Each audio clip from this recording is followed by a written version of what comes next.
Marriage is a beautiful journey, a sacred path that two people walk together. But let's be honest, this path isn't always lined with rose petals and sunshine. Sometimes it's a rocky road. Sometimes the skies get cloudy. In these moments, we learn a powerful truth. We learn that the love that sustains a marriage isn't the fluttery, exciting feeling we see in movies. That feeling is a wonderful gift, a sweet starting point, but it's not the anchor. The anchor, the thing that holds you steady when the storms of life begin to rage, is a choice. It is a firm, deliberate decision you make day after day to stand by the person God has given you. Our culture tells us to follow our hearts, to chase our feelings. But feelings are fickle, aren't they? They can change with the weather, with a lack of sleep, or with a single harsh word. If our marriages were built only on the shifting sands of emotion, they would crumble at the first sign of trouble. God, in his infinite wisdom, designed something far more resilient. He designed love to be an action, a commitment, a verb. It is a conscious choice to honor the covenant you made before him and before each other. This is the kind of love that endures. This is the love that builds a legacy. It's a love that says, I choose you, even when it's hard. I choose us, always. Think about the vows you made. You promised to love in sickness and in health, for richer or for poorer. You didn't promise to feel loving every single second of every single day. You promised to act in love, to be a source of steadfast support and unwavering commitment. This is where the real work of marriage begins, and it is also where the deepest blessings are found. It's in the quiet moments of choosing to be kind when you feel irritated. It's in the decision to serve when you feel tired. Each choice is a single stone laid in the foundation of a marriage that can withstand anything. So I want to encourage you today to shift your perspective. Stop evaluating your marriage based on the intensity of your feelings on any given day. Instead, start focusing on the power of your choices. Each morning, you have a fresh opportunity to decide to love your spouse. You have the chance to choose patience over frustration, grace over judgment, and unity over division. This isn't about pretending that difficulties don't exist. It's about deciding that your commitment is bigger than any difficulty you might face. It's about understanding that true, lasting love is forged in the fire of daily decisions, not just enjoyed in the warmth of passing emotion. Love becomes real when it is put into action. It's easy to talk about love, but the true test comes in the small, everyday moments. Choosing love means choosing patience when your spouse is running late again or has forgotten something important. It means biting your tongue instead of speaking a sharp, critical word that you know will wound their spirit. Patience is not just waiting quietly. It is an active choice to extend grace, to remember that we are all imperfect, and to give your partner the same room for error that you would want for yourself. It's a powerful way to say, I see you, I accept you, and my love for you is not dependent on your perfection. Forgiveness is another critical battleground where love must be chosen. There will be times when you are hurt. There will be misunderstandings, disappointments, and mistakes. In these moments, your heart may want to hold on to the pain, to build a wall of resentment.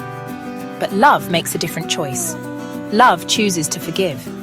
Forgiveness isn't saying that what happened was okay. It is saying that you will not allow the offense to become a barrier between you.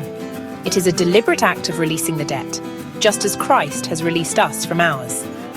Choosing to forgive clears the air, heals the wound, and makes space for your connection to grow stronger. Kindness is love's native language. It is expressed in a gentle touch, a thoughtful word, or a simple act of service. Choosing to be kind might look like making your spouse a cup of coffee in the morning, even when you're tired. It might be listening intently to their story about work, even when your mind is preoccupied. These are not grand, heroic gestures. They are small, consistent choices that communicate value and honor. Sacrificial love, the kind of love Jesus modeled for us, is about putting someone else's needs before your own. It's about asking, how can I serve you today? And then following through, not for praise, but out of a genuine desire for their well-being. These practical choices, patience, forgiveness, and kindness, are the building blocks of a resilient marriage. They are how you fight for your relationship, not in it. Each time you choose to respond with love instead of reacting with frustration, you are winning a victory for your family.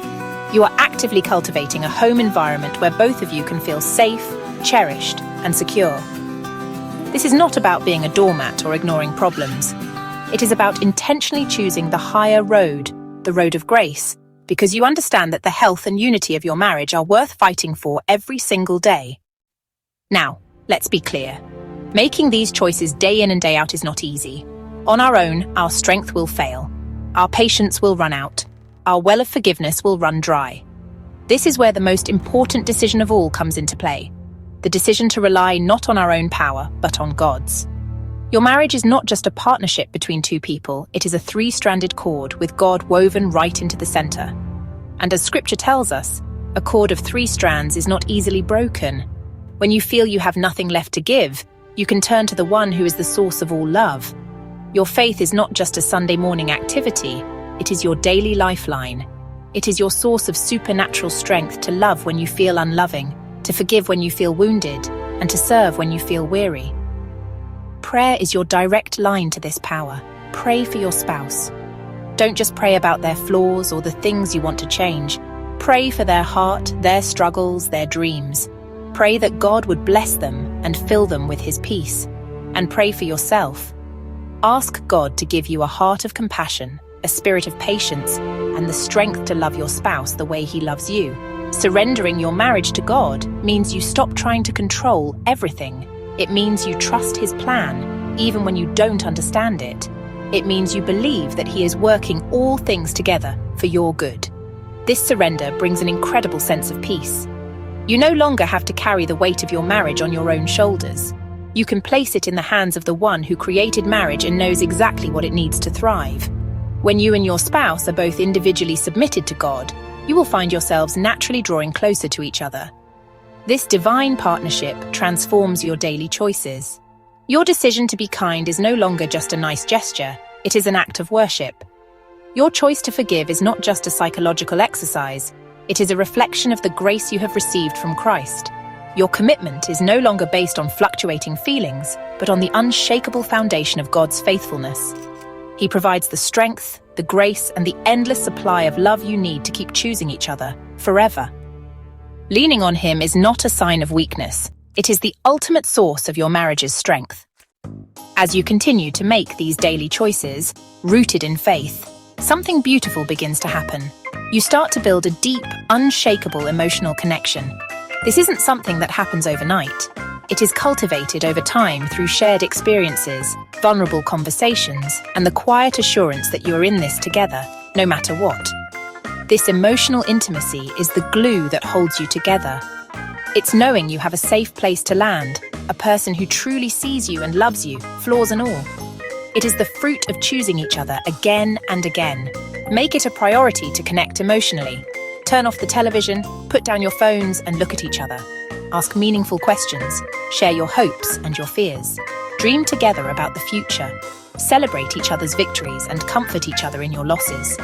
This intentional effort to build and maintain your emotional bond is an investment that will pay dividends for a lifetime.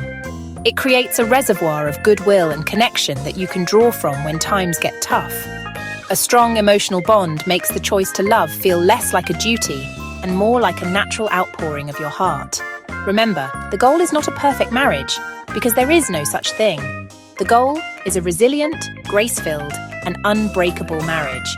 It is a union that can weather any storm because it is anchored in the daily decision to love and the unwavering faithfulness of God. Your marriage can be a beacon of hope, a testament to the world of what is possible when two people commit to choosing each other and trusting God with their forever. Your love story is not meant to be a fairy tale. It is meant to be a powerful testimony of God's goodness. So today, I urge you to make that choice once more. Choose to love. Choose to forgive. Choose to be patient and kind. Choose to lean on God for your strength. Let your love be more than a fleeting feeling. Let it be a powerful daily decision. As you do this, you are not just building a strong marriage for today. You are building a legacy of faith and commitment for the generations to come. You are creating a forever us, a bond so strong, so rooted in God's love that it cannot be broken. Trust Him, choose each other, and watch what He will do. Before you go, don't forget to subscribe to the channel and hit the notification bell so you never miss an update. To read more, visit Amazon and get your copy of Forever Us by Ngwi-Menyi Taka. The link is on your screen. https://www.amazon.com/dp/b0f9z36p5s ? Ref_quick_view_ref_tag